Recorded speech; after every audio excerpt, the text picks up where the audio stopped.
大家好，我係 QQ Queenie。今日咧，我想同大家介紹一本書，書名咧就係德國流數敘述。咁咧，一條毛巾即是15分鐘，享受舒適靚潔嘅家。好啦，呢本書咧，咁其實原文嘅作者咧就係沖幸子，一個日本人嚟嘅。咁翻譯者咧就係一個台灣人叫黃華瑞。咁我哋講下作者嘅生平先啦。沖幸子咧係日本知名嘅生活整理同埋清潔嘅專家，因為佢旅居咗德國2年啦，深受咗當地人即係德國人啦對日常整潔生活嘅觀念嘅影響咧，就將德國式嘅清潔嗰一套同埋整理嘅技巧融合埋日本嘅文化理念，連成咗一套十分之簡單嘅實用又能夠融入忙碌生活嘅居家清潔方法。其實我睇完呢個作者生平之後咧，我就即刻決定買咗呢本書啦。當時候應該呢本書都係10年前已經擁有噶啦。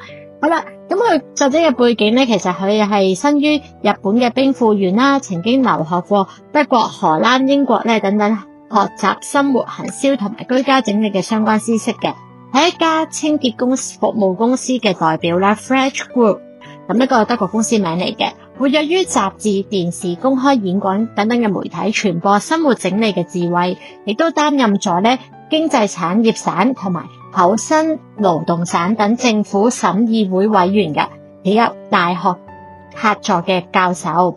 咁佢嘅作品咧，通常都係以簡化清潔嘅方法，養成日常好習慣為主軸，強調每一日都要簡單做一啲啲，就能夠維持整潔，提升生活品質啦。代表作品包括一本書啦，《德國流數敘述》，以及其他掃除與生活整理嘅相關書籍嘅。咁我哋又講下呢個台灣翻譯嘅作家啦。咁咧呢個翻譯者咧就係居住喺台灣嘅東部地區，佢咧係專注於翻譯文字之外咧，亦都係致力實踐同埋分享優質生活嘅方式。佢翻譯嘅作品咧就比較廣泛，但係咧都係以實用類嘅書籍為主，同埋生活類嘅內容。其他咧翻譯嘅作品包括喝對水，99% 嘅疾病都可以解決，我真的笨蛋嗎？向老天借膽嘅旅程，世界貧民窟絕對嘅體驗。好啦，如果你想深入了解咧沖幸子嘅其他作品或者德國居家術咧，我哋而家就開始講呢一本書咯。好，急不及待咧，我講解下呢個書入邊嘅目錄啦。佢總共咧就分咗4個章節嘅。咁咧，佢第一個章節討厭打掃，才更要變得掃除嘅高手。第2章德國流秒殺髒亂清理術。好，第3章德國流15分鐘清亮清理術。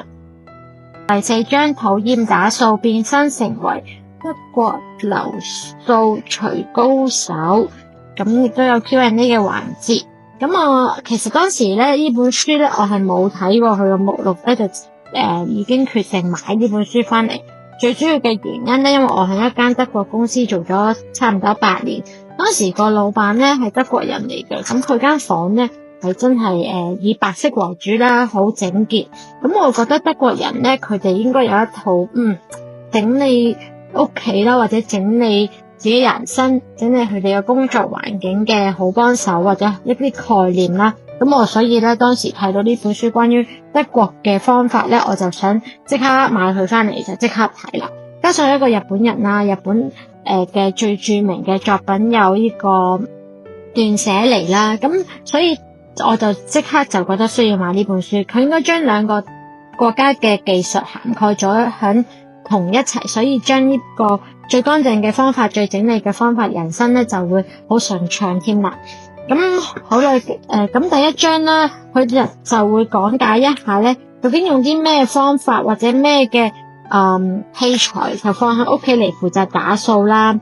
咁定期打掃啦，定係點樣日日打掃啦，定係點樣咧？其實咧，我發現咗佢本書咧最緊要係咩啊？你一路做咧就一路執，一路做咧就一路整。即係佢意思係當你整煮緊餸，你見到邊度污糟咧，就順勢就抹乾淨佢。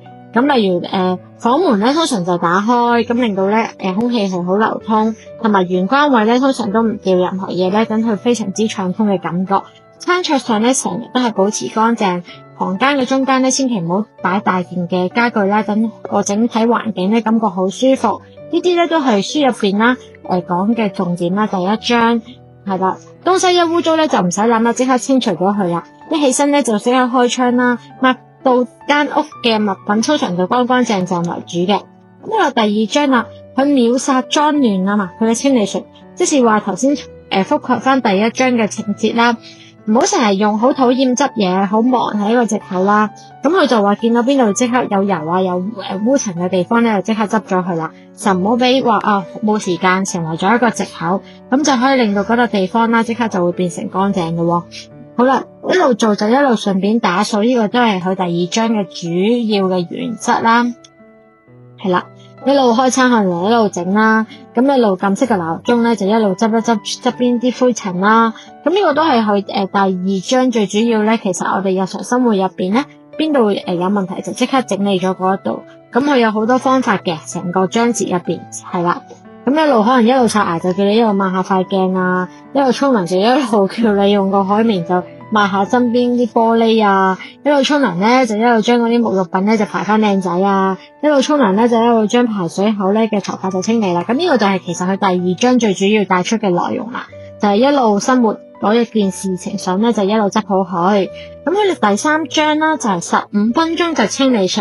咁我哋其實香港人最中意用咩？好忙啊，唔得閒嚟做一個藉口。咁究竟點解佢可以用15分鐘就可以整理好一間屋啦，或者呢個清理方法？咁點解一定要15分鐘咧？佢話其實咧每一日咧只要花15分鐘嘅時間打掃你固定嘅場所咧，應該都比較容易輕鬆達成嘅。佢嘅意思係，總之佢就接下嚟咧，佢就舉咗一個啲好具體嘅例子啦。第三章以大量嘅相片咧去顯示點樣可以做得到？例如咧，通常抹玻璃咧就係一個毛巾啦，同埋溫水啦，或者一個膠刮就得噶啦。咁令到咧嗰個玻璃嘅狀況咧就會顯得乾淨啦。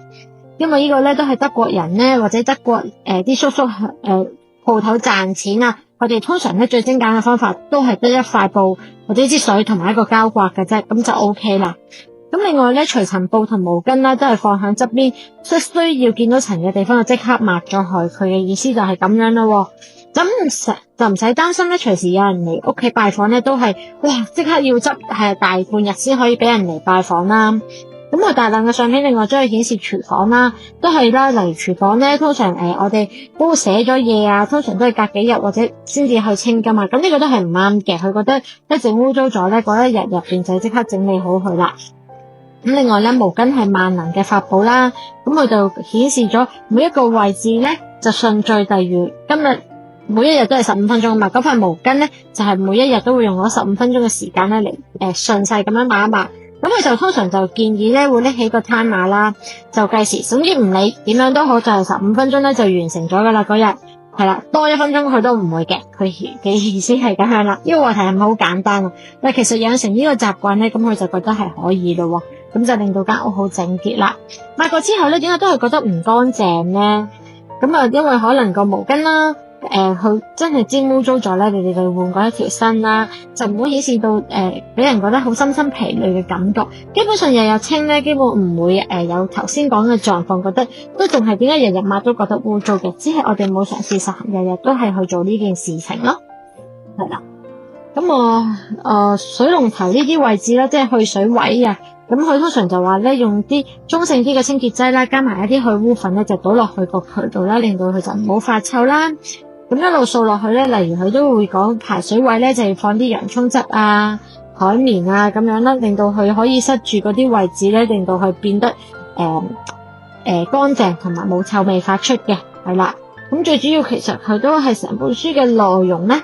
第3節咧都係講一啲工具性啦，記得係用毛巾、膠刮同埋一啲天然性質嘅除臭嘅東西啦，例如講緊響呢個廁所啊，或者呢個廚房嘅雪櫃啊等等咯，係啦。咁呢個就係第3章佢最主要想講嘅章節啦。咁去到第4章啦，其實咧我哋就會睇翻俾我哋一啲 Q&A 咧，一般有啲人咧係咪就會問個作者，喂，教下我咧有啲咩好方便打掃嘅工具啊？咁佢就會講，例如膠手套啊、毛巾啦、吸塵機啦、除塵罩啦、海綿呢啲就足夠噶啦，即係唔使額外再備太多嘅嘢咯。另外咧 Q&A 第2題咧，我非常唔擅長打掃噶，話俾佢聽打掃嘅最基本要訣，都係啦，撥一撥啲塵，掃一掃，然後就擦一擦個地方，然後再洗一洗咯，就係咁樣啦。係啦，咁呢個第三題啦，咁我哋睇下吓。聽講話德國人其實係唔需要大掃除嘅習慣㗎喎，係咪真㗎？咁咧作者就話其實真係真嘅，因為咧作者德國生活嘅第一年嘅年底咧，佢真係發覺德國人咧係唔需要大掃除㗎。咁所以佢覺得好驚訝。大部分嘅德國家庭咧其實都係有返工㗎，即係老公老婆。短暫嘅聖誕假期一般都係男女朋友啊、夫妻啊或者一家人都出去購買，就冇話咩大掃除嘅習慣嘅。原因係因為德國人等唔切污糟咧，先至一次過清潔啊，所以佢平日裏咧都已經不斷咁樣，已經係會有啲時間抽嚟搞衛生㗎啦，所以佢哋咧就唔需要特登再抽時間年底打掃啦。咁可能另外一條問題啦，我真係唔知道應該點樣開始打掃先好喎，有冇啲有效率嘅方法啊？好啦。答案係咩啊？德國人咧都會喺腦入邊安排咗呢個打掃嘅進度，佢每一日入邊咧都會分配一啲生活嘅方式啦、居家嘅環境啦，安排翻一個維持整潔打掃嘅進度。咁所以其實佢每一個禮拜每一日都去有清潔呢個環節，所以佢基本上唔需要係啦定立一個日子去點樣做咯。好啦。另外一條問題咧，例如就話朋友突然話咧15分鐘之後就要嚟屋企啦，咁都叫作者教下佢點樣瞬間令呢個屋企看起來佢十分整潔喎。咁秘訣就係咩？用晃眼嘅眼光去檢查，完成最起碼嘅打掃工具啦。例如喺玄關，即係一入門口個位置，咁睇下有冇灰塵啦。要對招待客人嘅位置啦、廁所嘅洗手台，咁呢3個地方嘅係啦。咁另外一條問題咯，房間有異味啊，令人都覺得好介意啊。咁有啲咩推薦嘅方法除臭啊？咁answer 就係德國人咧對房間嘅異味都好敏感嘅。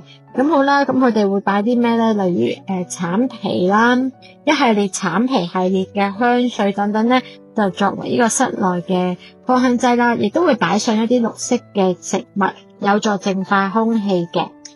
咁另外一條問題啦，我實在好討厭打掃啊，有啲咩方法可以讓打掃覺得好愉快啊？有嘅，即使冇工具咧，你都可以隨時迅速完成打掃嘅。咁最聰明嘅方法咧，或者最有效率嘅方法係點咧？呢個係作者喺德國留學嘅生涯入邊學嘅，就係使用固定嘅工具啦、清潔劑啦、打掃咧，將佢列為例行公事，加入一點點變化都好重要㗎。例如咧，係一路聽歌一路就打掃啦，將個身心嘅負擔減到最細啦，一路睇電視一路頂，一路洗面一路整，一路同隻寵物玩就一路執台咁嘅意思喎。呢個德國人咧嘅掃除呢個魔法咧，就聽到作者都好希望讀者都可以學到啦，所以其實咧佢都繼續舉一啲例子啦，例如用菜渣去刷呢個水渠啦，咁用榨完嘅檸檬汁去清洗一啲杯啦，用鹽去除茶杯嘅茶漬啦，用咖啡渣咧嚟擦地板，用過嘅錫紙咧就用嚟擦洗呢啲網嘅利器，用煮過嘅洋葱汁咧就倒落去啲排水口，用麵粉咧就可以去除油煙機嘅污垢，浴室嘅鏡咧可以用牙粉刷去洗，即係我相信係牙刷啩，係啦。咁跟住嚟防止支鏡起霧咧，可以用肥鹼或者沐浴露喎。咁呢個都要試一試，因為我冇 ensure 過其實係咪沖涼嘅鹼液抹落塊鏡真係可以做到呢一個保護膜啊，但係佢聲稱係可以嘅，係啦。咁跟住嚟地板咧就用煮過嘅馬鈴薯汁嚟擦，都幾多工序嘅，又要搵個馬鈴薯煮過嗰啲汁嚟抹過廚房嘅地板喎。咁佢就聲稱可以令到佢乾淨煥然一新啦。利用檸檬清潔咧就清潔個微波爐。好啦，另外一條問題啦，德國人最值得嘅效法究竟係咩地方呢？其實咁 answer 就係秩序佔咗人生嘅一半。咁係呢個作者最中意德國嘅諺語啊，秩序佔了人生的一半。舒適嘅生活咧，可以等到心靈變得豐富啦。呢啲一切嘅根本咧，全有賴於每一日井然有道咁樣嘅生活。我家中咧能夠維持整潔啦，係因為物品咧都係井井有條嘅，係啦。咁所以生活咧亦都本身係屬於要井井有條，易於掃除。突然想揾乜嘢咧，要即刻知道佢放喺邊，係因為每一件物品都有佢固定收納嘅位置，而且物品嘅數量咧都要掌握喺自己能夠掌控嘅範圍之內。德國人呢，佢哋嘅人層序分明嘅人生咧，令佢哋唔會將時間同埋體力浪費喺乜嘢揾東西方面啊，所以最能夠咧過住心靈豐富嘅生活。咁呢個咧就係成本書作者係希望讀者們啦學習德國人嘅優點，融入佢哋嘅生活入邊。咁我其實最主要睇咗幾句我就決定買，但係而家收翻攞翻呢本書出嚟讀咧，睇翻先，都係讀咗15分鐘左右啦。